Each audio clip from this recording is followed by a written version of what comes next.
podcast with Harpreet Pandey.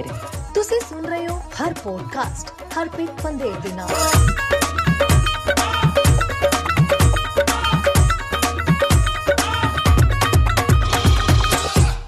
Welcome back to the Heart Podcast. My name is Jagraj Lalli, and we have a very special guest with us today, a former BC Lions offensive lineman, Jas Dhillon, who has represented the Punjabi community so well, and he continues to be a role model for the up-and-coming Punjabi football players today.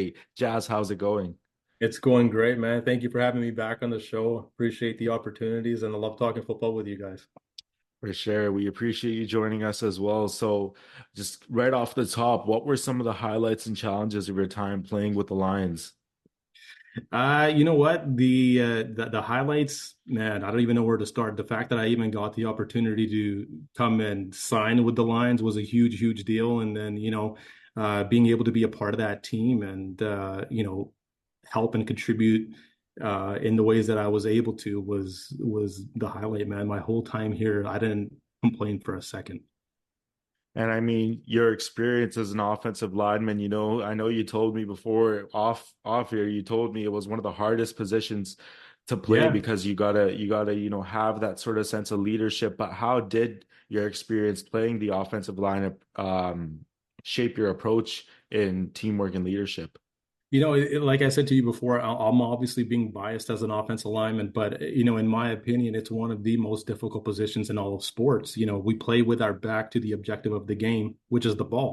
We never see it, man. And the quarterback, the running back, the receivers, they're all dependent upon how we do well in terms of our protection and in terms of our protection schemes to keep our quarterback up, to give our offense even the opportunity or the chance to make a play. So, it's a position that also there's not much stats that are recorded, if any. I don't think there are any stats are recorded. I know we talk about pancakes and stuff like that, but no recorded stats. So we're not doing this for the glory, and nor do we get it, right? So if the team does well, everybody did great. If the team does bad, we're going to look at the offensive line first and see if they did anything that was, suspect. If not, you just got to kind of have to bite the bullet from there and go forward. And I mean, just your time playing, there's obviously things that you miss once you end up stepping away from the game. But if there was one thing you had to point out that you missed the most, what would it be? Yeah, man, we talked about it briefly, but I missed the team, man. I missed the guys. They made that team. I know it's a very cliche answer, like I said, but it's one of those things, man. Like the guys that you have in your locker room really make or break a team. And I was fortunate enough to be in the position of having really good teammates, and some of those teammates are still some really good friends of mine.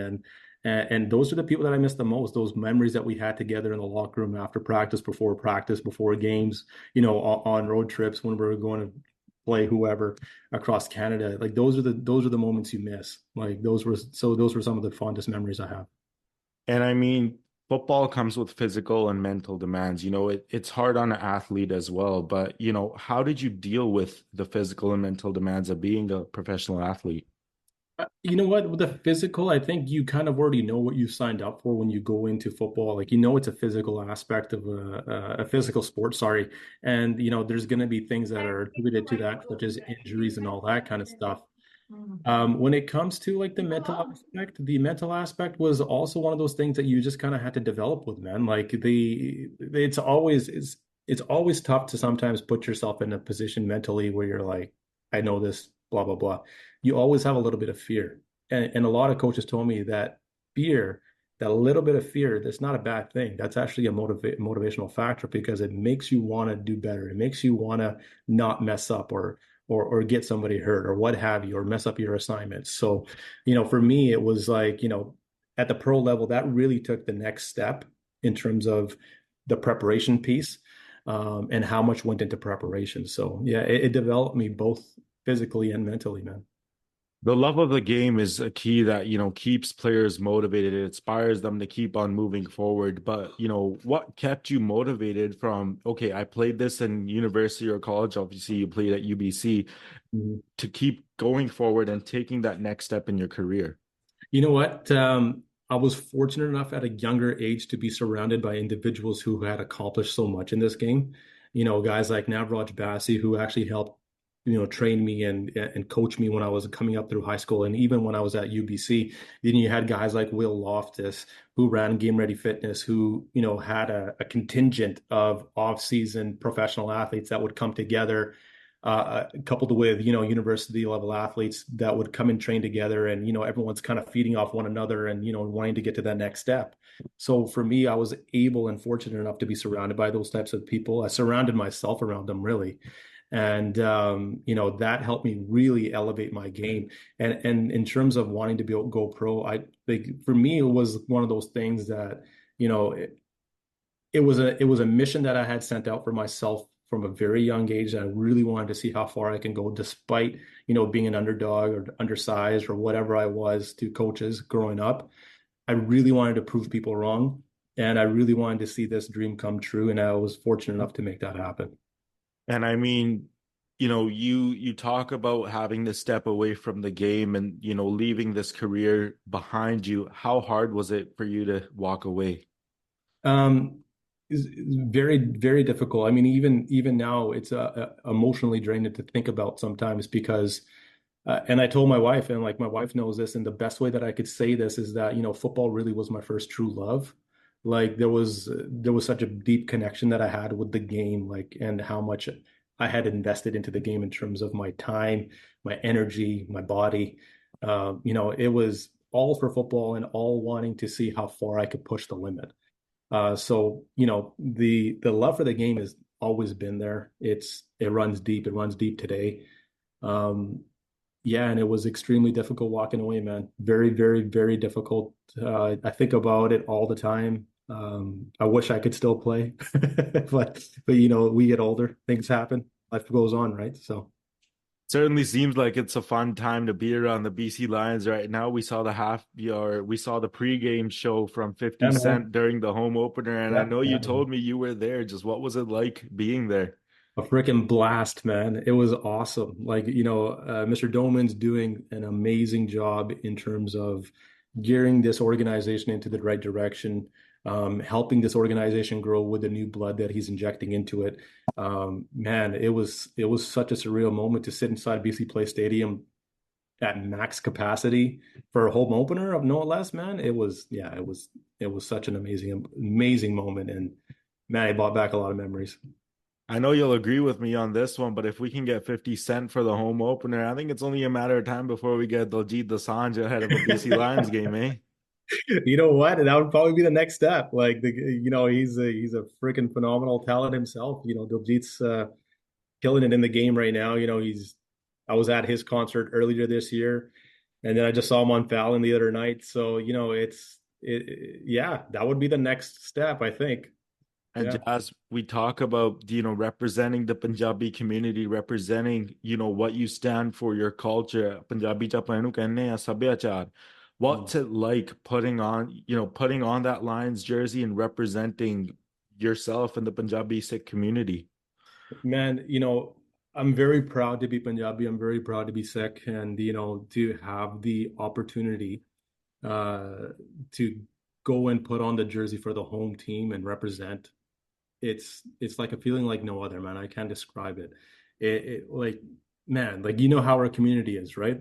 Especially in BC, it's such a big contingent of Upper Sikhs here, and for being one of the few individuals who had the opportunity to put on the uniform and play for the homegrown team, man, I don't know, man. I don't know if you could write a better script than that.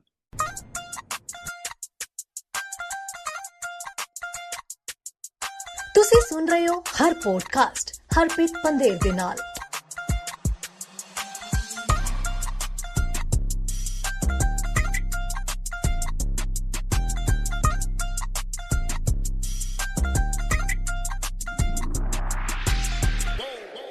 So we further on go into your transition from the football player now to your current job in law enforcement as well. What inspired the transition? The thing with that is that for as long as I can remember, football and policing were always kind of neck and neck for me. I really didn't know which one would go first, but I was so committed to football, and I really, really wanted to see how far I could push the limit with football. And so I always knew that a career like in law enforcement would be there. But this opportunity to go and play pro, this opportunity to push how far I could push my body to become a professional athlete, that's a very, very narrow, small window. And for that aspect, I was very, very fortunate enough to get drafted in 2014 to the Toronto Argonauts. They gave me the opportunity to, come into the league and, develop as a player, and they did develop me. And after they released me, I was very quickly picked up by the BC Lions, and it was a surreal moment for me. What was that sort of time window like where you figured, okay, football, I'm pretty much done with football, I can't go any further, to you becoming a police officer? It was pretty much right around, I think it was a 2018 season that we were about to start, and it was probably, I don't know, March, April. At this time, I was already like a reserve police officer with the Delta Police Department, and what happened was I was starting to get to a point in my life where I realized that football, as fun as it is, as much as I love it, I know it's not going to be around forever. And my body had a little bit of wear and tear on it, nothing crazy, nothing significant, but I figured that the best move at the time was, okay, for the future is to walk away when you're healthy on your own terms, on your own accord, and then take up the next chapter in your life. And the next chapter in my life, law enforcement, did require me to be in physical shape. And if I go there when I'm battered and bruised, or when I have torn this and torn that, it's going to be a little bit more difficult to do. So it was more of a decision that I had to make for the future. And even now, like, I wish I could still play, man, because I still had a lot left in the tank. But I made that move for the future. You talked about teamwork and how that was, one of the major things you missed about playing football, but what are some of the similarities and differences between the teamwork in football and in your new team in policing? The one thing that I can tell you without a doubt is the people, in my opinion, and in a lot of people's opinions, who fare out the best in atmospheres like first responding jobs, like firefighting and police officers, for example, those individuals tend to have something in common, and that one thing in common is that they were at some point or another were a part of a team. Organized sports, for instance, provides you with so much just the know-how of learning how to interact with people from so many different backgrounds to get onto the same page to accomplish the same goal. And, I think my whole life being a part of sports, from when I was like 4 or 5 years old to, when I was 27, 28, when I retired, it taught me so much about learning how to, being able to be adaptable to other people, and how do we get along and accomplish what we need to accomplish on a day-to-day basis. The physical demands of policing, they probably are up there with the same physical demands as being a football player. I know you'll agree with me on that, but how do you balance those physical demands with the skills you developed as an athlete? The one thing that you learn as an athlete is how to take care of yourself and how to take care of your body, right? That's because your body is essentially your tool, right? And it's only going to go as far as it can. And then if it stops or breaks down, that's pretty much it. So along the ways from high school to junior to university to pros, there was always a big onus on taking care of yourself, like your body especially, and your mind as well. But the off-season workouts, the recoveries, the PTs, the physios, the chiros, whatever you needed, you got to get that stuff taken care of and take care of your body. Because if you don't, then your body's eventually just going to break down. And I've carried that mantra even into today. Like I still have physio appointments. I still go to chiros. I still go to RMTs. I still do all that just to keep my body progressing and continuously moving forward. What aspect of being a police officer do you find the most rewarding? It's the aspect of being a Punjabi kid, born and raised here in Canada in Surrey, and being a Sikh and being able to give that seva back to the community, right? That service back to the community. We're there to protect and serve. And if you look back into our history of Sikhism, and you look at back and you listen to some of the stories that the elders will tell you, it was all about how much the Sikhs were protecting people and fighting for the injustices. And that's kind of the mantra that I had in my mind. The mindset that I had when I got into this career was I wanted to carry that lineage forward. And I do this job with so much pride and so much just so much pride in being a Punjabi Sikh Munda, doing this job in our community, giving back to our community, man. It means the world to me. You know, we talk about how much our culture and everything means to us, right? But that doesn't start without having a supportive and an informative and, a great family behind you. I know from your football career all the way until now, how much has your family meant to you? They mean everything to me, man. Everything that I do and everything that I am now is because of my family. It's they set me up for greatness, really. They never said no to me. They always let me prioritize my schedule, my workouts, my practices, my games ahead of anything and everything else. Like when it came to family functions, even like it wasn't like you have to go. No, you don't have to go, and especially if you don't have to go if you have things to do, right? Like, I had a lot of training, man, that there was a lot of functions that I missed out with, even friends that I wish I could have been a part of, but I couldn't because I had my commitment to football. And like I had told you earlier, like, football was my first true love. And I was going to give everything to this game before I gave anything else to anything else in my life. So they set me up for success, man. And I wouldn't have accomplished what I did with football if it wasn't for them. So they're a huge part, a huge component to me being successful. Football nowadays, we take a look at it. It's becoming more and more popular as a high school sport as well. High schools are playing against one another. And in high schools, we have a lot of young Punjabi Sikh Munde who want to pursue the sport of football. Yeah, What advice would you give to them? you know what? I would say, because I see myself in these high school kids that are playing now too, because I remember having a lot of people telling you how much of a long shot it is to make it in the pros.